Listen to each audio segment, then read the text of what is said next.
رزق حرام کھانے والا جسم اور رزق حرام پہ پرورش پانے والا جسم رب کی جنت میں نہیں جا سکے گا، وہ رب کی جہنم کا ایندھن بن جائے گا۔ حضور نبی کریم جناب محمد عربی صلی اللہ علیہ وسلم کا فرمان ذیشان فرمایا لا يدخل الجنت لحم نبت من السحت،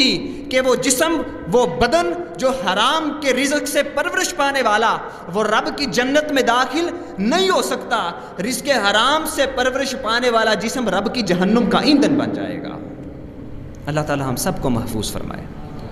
فرمایا لا يدخل الجنت جسد غذی بالحرام،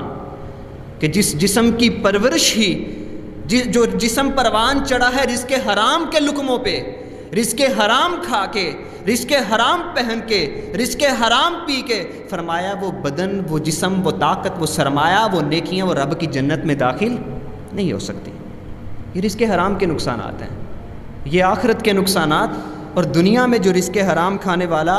اس بندے کا دل تاریک ہو جاتا ہے۔ رزق حرام کھانے والا بندہ، اس کا دل سخت ہو جاتا ہے، اس کا دل تاریک ہو جاتا ہے، کیونکہ اس کی ایک ہی سوچ فکر ہوتی ہے کہ چاہے کسی پہ میں زیادتی کروں، چاہے کسی پہ ظلم کروں، میرے پاس مال آ جائے، میرے پاس دولت آ جائے، میرے پاس سرمایہ آ جائے۔ وہ کسی غریب کی پرواہ نہیں کرتا، وہ کسی مظلوم کی پرواہ نہیں کرتا، وہ کسی مسکین کی پرواہ نہیں کرتا، وہ کسی یتیم کی پرواہ نہیں کرتا، وہ کسی لاچار کی پرواہ نہیں کرتا، وہ کسی بے بس کی پرواہ نہیں کرتا، وہ کسی بیوہ کی پرواہ نہیں کرتا۔ تو کیا ہوتا ہے؟ اس کا دل سخت ہو جاتا ہے، اس کے سینے میں دل نہیں ہوتا، اس کے دل میں پتھر ہوتا ہے، جس میں اللہ کا ڈر بھی ختم ہو جاتا ہے، اللہ کی خشیت بھی ختم ہو جاتی ہے، اللہ کا خوف بھی ختم ہو جاتا ہے، اور اس بندے کا تعلق اللہ سے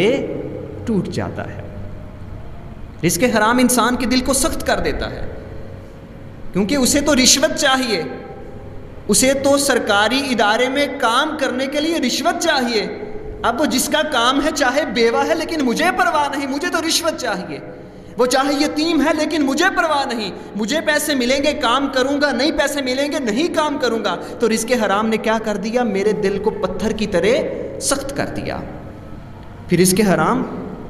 انسان کے دل کو گندا کر دیتا ہے، اس کے دل میں ہمیشہ گندگی رہتی ہے، رشتوں کا تقدس بھول جاتا ہے، مذہب کا تقدس بھول جاتا ہے، وہ اللہ کا احترام بھول جاتا ہے، وہ نبی اکرم صلی اللہ علیہ وسلم کا احترام بھول جاتا ہے، کیونکہ اس کے دل میں صرف ایک ہی سوچ فکر ہوتی ہے کہ میں نے مال کیسے کمانا ہے، ایک ہی سوچ فکر چل رہی ہے۔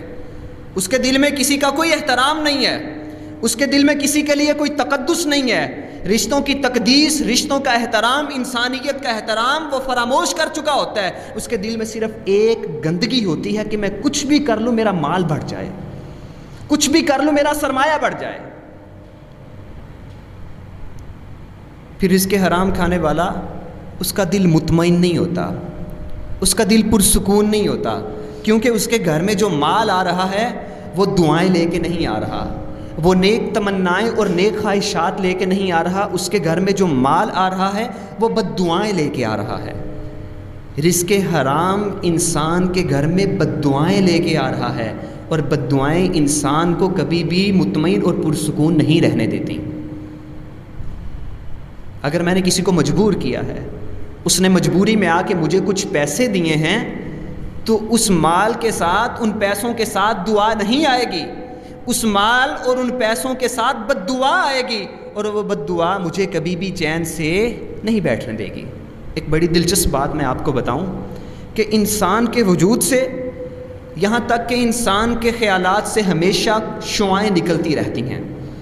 اگر رزق حلال ہے،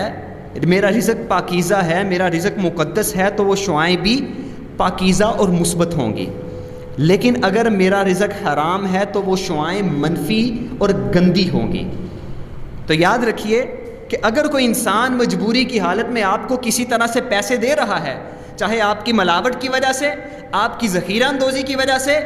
آپ کے دھوکے کی وجہ سے، آپ کی خیانت کی وجہ سے، آپ کے ظلم کی وجہ سے اگر کوئی انسان آپ کو پیسے دے رہا ہے تو اس کے دل سے، اس کے دماغ سے، اس کے خیالات سے جو شعائیں نکل رہی ہیں وہ تکلیف والی ہیں، وہ اذیت والی ہیں، اور ان شعاؤں کے ساتھ آپ کے پاس جو مال آ رہا ہے ان پیسوں سے بھی جو شعائیں نکل رہی ہیں وہ بھی تکلیف والی، اذیت والی۔ آپ وہ مال اپنے گھر میں لے کے آ رہے ہیں، اپنی اولاد کو اسی مال سے کھانا کھلا رہے ہیں، لباس پہنا رہے ہیں، پانی پلا رہے ہیں، تو یاد رکھیے کہ وہ گندی شعائیں لے کے آنے والا مال، وہ بددعائیں لے کے آنے والا مال، وہ لوگوں کی تکلیف، لوگوں کی اذیت، لوگوں کی پریشانیاں اور لوگوں کی الجھنیں لے کے آنے والا مال، آپ اس مال سے اپنی اولاد کی پرورش کریں گے، آپ کی اولاد آپ کی بات نہیں مانے گی، اولاد بھی نافرمان ہو جائے گی، ذہن بھی گندا ہو جائے گا، کبھی بھی پرسکون نہیں رہ سکے گا۔